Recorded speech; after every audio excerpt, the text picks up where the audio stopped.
Shalom, all praises to Yahweh Bashem Yahushai, and double honors to the apostles and the elders of Great Millstone, Bashem Rakak. My name is Yakalba from Plain Tables Camp in Philly. This is a lesson on the difference between the two marks in the Bible. You have two marks in the Bible. One is a mark in the flesh, and the other is a mark in the mind. All right. One is tangible. You can clearly see it. And one is in the mind. All right. Well, the other is in the mind. All right. Those that, are not into idolatry, they're not lawbreakers, and they are approved of the Most High, they're going to receive a different mark than the mark in Revelation. The mark in Revelation, those are the people that are sinners. And the mark in Ezekiel are the ones that are approved of Yahweh. All right. So you have an imprint. Look that up, imprint, just so you see how, like, the words are used. A mark made by pressure, or printed on something, any impression. Impressed effect, verb impress. A quality, character, a distinguishing mark. So it can be a mark or imprint, all right, can be a quality or character. All right, it doesn't have to be in the flesh. All right, so there are marks in the flesh and there are marks in the mind. All right, and the mind is not tangible. All right, to make an impression, have an effect. All right, so that's an imprint. So you can be imprinted. Your spirit can be imprinted on someone. All right, so now you know the two different kinds of marks. All right, mark produced by pressure or cutting. All right, impress, imprint. All right, so we're gonna go to Ezekiel 9:4 first. It says, "And Yahweh said unto him, Go through the midst of the city, through the midst of Jerusalem, and set a mark upon the foreheads of the men that sigh and that cry for all the abominations that be done in the midst thereof." All right. So this mark is not a mark of like a cut or a pressure to leave a distinguishing mark on the flesh. All right. This is a different mark than the mark in the book of Revelation. All right, so Ezekiel 9:4 is a mark in the mind, and in Revelation is the mark of the flesh. All right, it's the context. All right, the Lord Yahweh will not, he didn't, or the Most High Yahweh, all right, or any of his angels didn't make it so that the ones that were keeping, that were not into idolatry, that were not lawbreakers, the Lord didn't tell them to go start cutting in their flesh. All right. So we know the mark here, Thawah, is not referring to cutting in the flesh in any way, because that would be transgressing the law. All right. So let's go through that. So that's what David did. I'll bring the scripture up. It said he scrabbled. Scrabble. To scratch or scrape as with claws or hands. So this would be making a cut, a carving, scrabble. All right. So this is different from receiving a mark in your mind. All right. But come not near anyone that has the mark. All right. So that's the explanation there. So we're going to go to Ezekiel 9:4 and show those words. This is thekingsbible.com.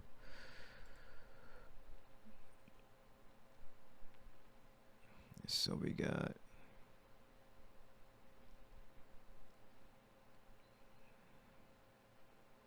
now you have the word Thawah here, but in this respect, it's not referring to scratch. All right. A scribble. All right, it means to set a mark, which is in the mind, make an impression on the mind. All right, so it's all about the context.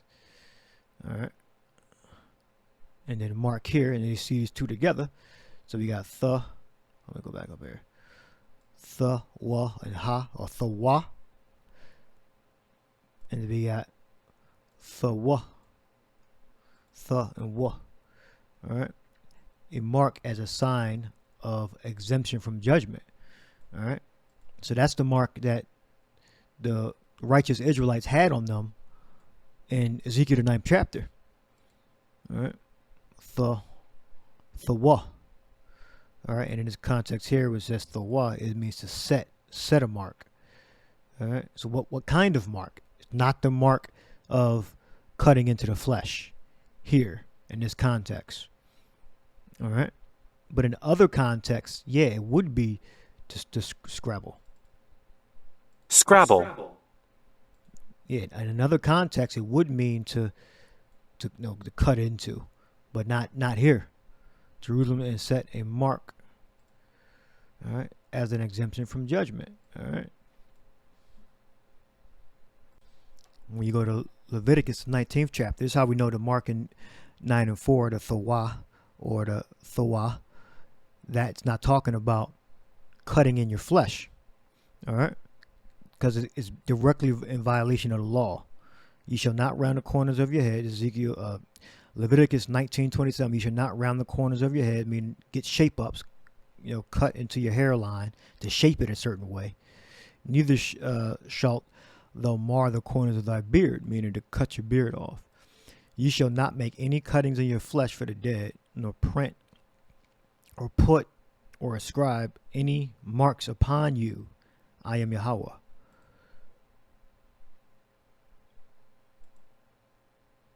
So you'll look up here. You should make any cuttings in your flesh. You should not print, ascribe, attribute something to cause, to employ, the thon, marks, quai. All right. Incision, a surgical cut made in the flesh. Imprintment, attack to a mark. So the Lord didn't tell us that just if you're righteous, print marks on you. The Lord didn't say that. Yahweh B'Hashem Yahushua didn't say that to the righteous Israelites in Jerusalem. All right, so that will be directly in violation of Leviticus 19:28 if Ezekiel 9 and 4 thawah and thawah meant cut into your flesh with an incision. All right, it's a different mark. All right, that mark in Ezekiel 9 and 4 is referring to a mark in the mind, or a mark a distinguishing signal and or symbol that the angels can see, so they won't kill those righteous Israelites that were of the elect. All right, because you were elected. If you weren't an idolater in Jerusalem at that time, the angels could tell. They could see a distinguishing mark on you, and it was in your mind. They could see it. They could see the person. They could see it. They knew not to touch that person because they were emanating a specific a signal, a sign, all right, or mark. So the angel wouldn't destroy him. So we know in Ezekiel 9 and 4, the thawah here is referring to a mark that is within the mind, a signal, a distinguishing mark that the angels can see that's different from the other Israelites. All right. And it completes it that it's a sign. Mark as a sign. So what mark? A sign of exemption from judgment. All right. So when a righteous Israelites receive that mark, go down to the 6th verse, 9 and 6, slay utterly old and young, both maids and little children, and women. Yeah, so like these little children that are not of the elect, they're going to get destroyed. The Lord did it back then. You're going to do it again. And women, you're not exempt from judgment if you're going off, if you're not of the elect. But come not near any man. In this respect, is referring to man, woman, or child. But come not near any man upon whom is the mark, and began at my sanctuary. Then they began at the ancient men which were before the house. All right, we got Mark 84:20.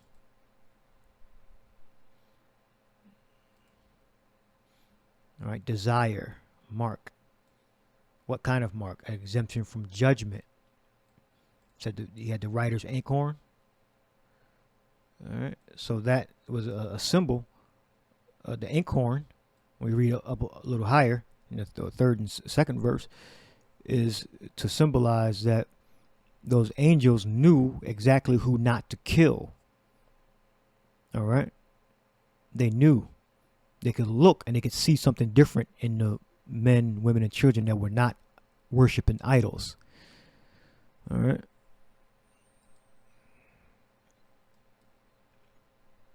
So I think we got the understanding on that.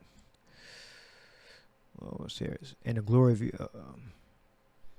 That's right here in the second verse. And behold, 6 men came from the way of the higher gate, which lieth toward the north, and every man a slaughter weapon in his hand. And one man among them was clothed with linen,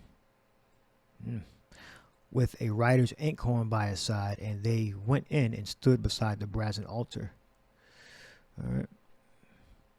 It says, and the glory of Yahweh of Israel was gone up from the cherub whereupon he was to the threshold of the house, and he called to the man clothed with the linen, which had the writer's inkhorn by his side. And Yahweh said to him, go through the midst of the city, through the midst of Jerusalem, and set a mark upon the foreheads of the men that sigh and that cry for all the abominations that be done in the midst thereof. All right, so that angel knew exactly who was not an idolater, who was not a lawbreaker. He knew. He had the inkhorn. All right, so those were the elect Israelites in Jerusalem at that time. All right, so it is impossible for the righteous and the wicked to get mixed up. The angels know.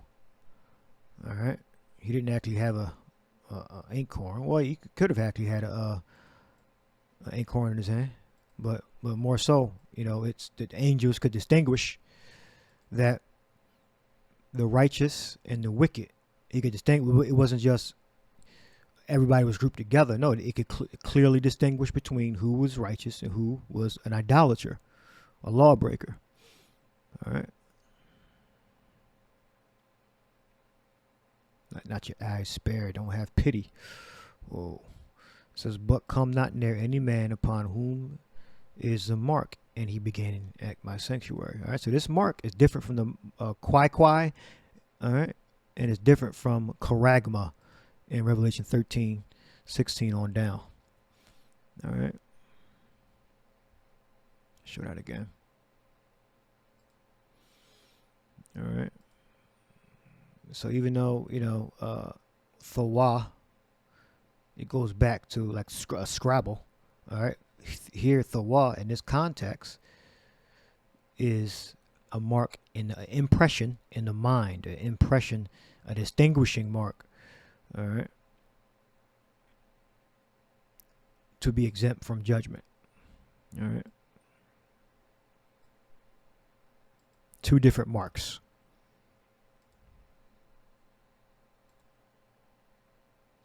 So this is the mark that is more related to kwai. All right, charagma. All right, mark stamped on the foreheads or the right hand as a badge of the followers of the Antichrist. Mark branded upon horses of idolatrous images. All right, so this mark charagma is cutting into the flesh, which is a violation of 1928. Yep, it's a violation of 1928. So receiving a cutting in your flesh, or getting a tattoo, is a violation of Leviticus 19:28. It's prohibited. All right. So you got the argument out there. Oh, it's a tattoo. Okay, well, even if it is a tattoo on the surface, if you get it, then you're going to be destroyed. That's the sin. All right, but the word there is a cutting into the flesh.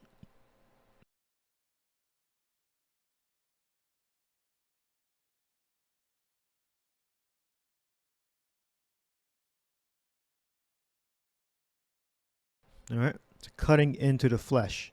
Kwai. So this mark, charagma, says, and he causeth all, both small, great, rich and poor, free and bond, to receive a mark in their right hand or in their foreheads. All right. So this mark. Are you serious? I was glitching. Let's reload that.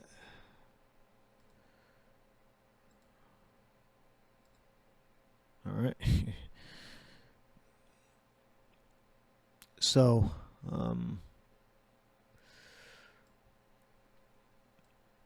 go down here to things carved, a sculpture, a graven work. All right.